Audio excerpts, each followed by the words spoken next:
Hi everybody, welcome to the April show of the OAG RC.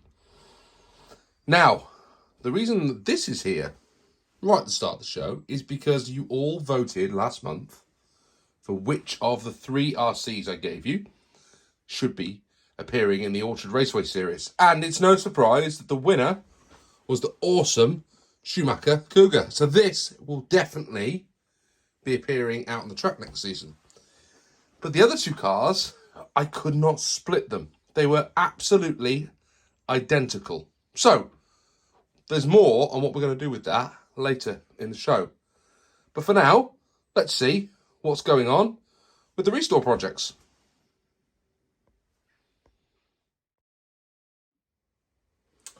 Right, on this month's RC Restore, we are back to the DF03. Now, if you guys remember, I was looking for some universals, which I've managed to source, both front and rear, or at least 2 sets of. They say DF02, but I believe they can be used also in the DF03. So we've got our universals, and we go ahead and put the rear ones in. Put the front ones in when we get to the front. Reassemble the front steering and the front gearbox. Rebuild the front diff. And I think we're almost there then. We can see if it actually works. Now, I was going to get some bearings to replace the bushings in the front steering, but I haven't done that. So I'm just going to go ahead and build it as it is with the bushings in, the little metal bushings, and we can always change that out at some point in the future. Right, let's get cracking and let's get this thing built. So the front gearbox has now been reassembled. I should have taken a video really as I was doing the diff. So the diff just hadn't been built properly. It wasn't tight enough. When I disassembled it, all the ball bearings were perfectly round and smooth, and all of the diff plates were fine.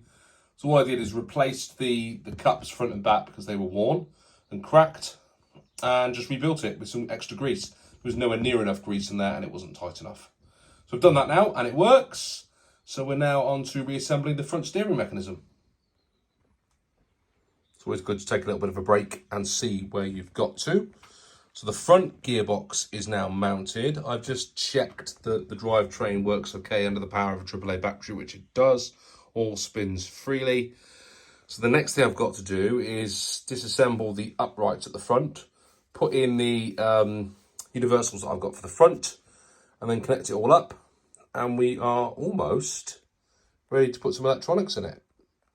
Looking good, doesn't it? So I've got to the point where I've put the front gearbox on and the rear gearbox we saw before. All of the plastic blue parts have now been added at the front, on the front bumper, the stays. We've got this servo mount here, the gearbox cover, the wing mounts at the back. All the alloy from Toby is added. It's looking great. So what's left for us to do? Well, we've got to put the shocks on, the front and the back. Got to work out what oil weight to put in those. I've got a good selection back there of weights, so we'll take a look at what we need to put in. We've got to mount the wheels at the front and the back. Universals are done, they're in.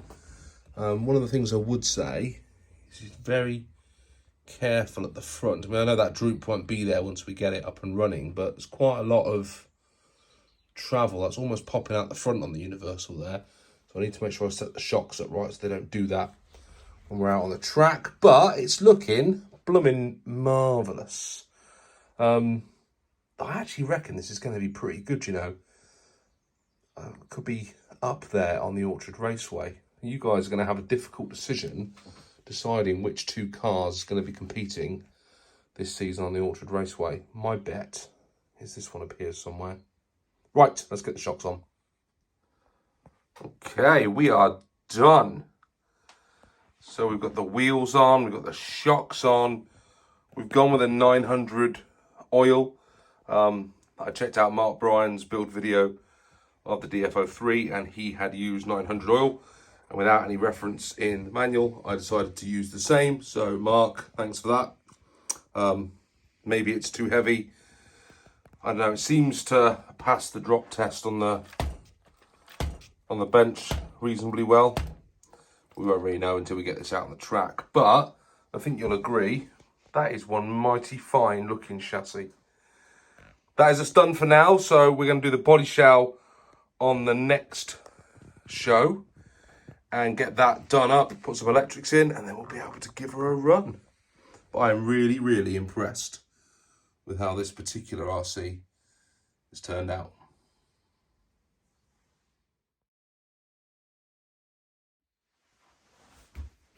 So, what's on the bench this month? Well, it's a battery at the minute. Got myself a nice new 5,000 Overlander battery. The reason being, someone said to me that these have got a bit more power in them than the regular 330s, but I'm not so sure about it. But I like the fact that it's a bigger battery. Be good for the crawler, I thought. But also the XVO1, the batteries in that on a silver can seem to last forever on the 330. So I thought a 5,000 will probably give it a bit more fun. And if you're running a silver can model, gives us a bit more playtime as well. That's pretty cool. In fact, while I'm doing this, I'm just going to pop that on charge. But what we're here to do is get the Raider up and swap the Carson Club, whatever it was in there, for a regular silver can motor. So what I'm going to do is take the cover off of this. So this was the Raider restore that we did, or that I did, should I say.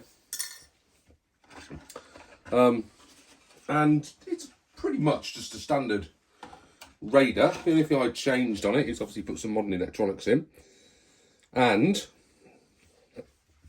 put some oil-filled chocks on the front and on the rear. And they are quite nice, actually. Quite a lot of resistance in them. They've got adjustable collars at the top.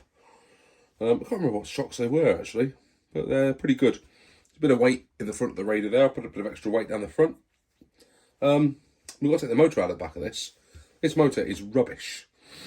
Mark and Rob did a session where they got them out and did some time trials on them. And this one came out pretty badly, actually. So I'm going to whip that out and I'm going to stick a regular silver can in there. And hopefully that'll give the Raider a bit more oomph out on the track. But I've got to remember how you take the motor out the Raider. So I'm not going to do that on the camera. I'll go and sort that out so you guys don't have to watch me faffing around with it. Well, that was relatively straightforward. There's the old Carson cup machine that's come out of it. That is a rubbish motor. And I did stick a battery in and just whiz the wheels around on the deck, and it is a lot faster, or the wheels seem to spin a lot quicker. Yeah, transformed a little bit. We shall see how she does next season now. As you all well know, I think this is a great little kit. And I'd love to see Kyosho just give us another one. I don't even care if it's all the plastic parts and they just re-release it as it was. Just be able to get the gear sets again, really. Get another couple of diffs. That'd be really cool because, you know, unfortunately, that's the weakest part of this chassis is the differentials. And once they go, there's nothing else that you can replace it with. So, yeah, Kyosho, if you're listening, a Raider re-release or Legendary would be very nice. Thank you very much. Right, on with the show.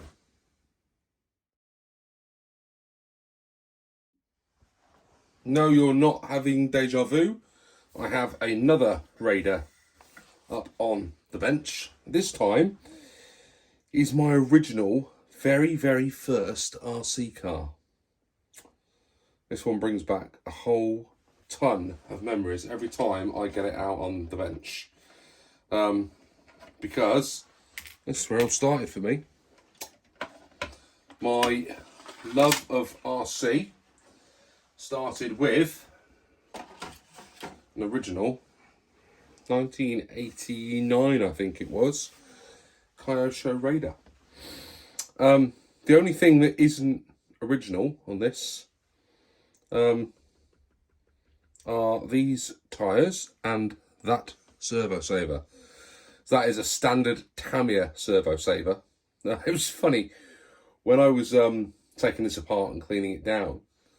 I found out that my dad had installed the servo the wrong way around all those years ago, which explained why the steering was all over the place at the front. This one's, I mean, considering how we ran them as kids, this one survived relatively well. I have just noticed that the rear shock here is a bit buckled and bent, which is unfortunate.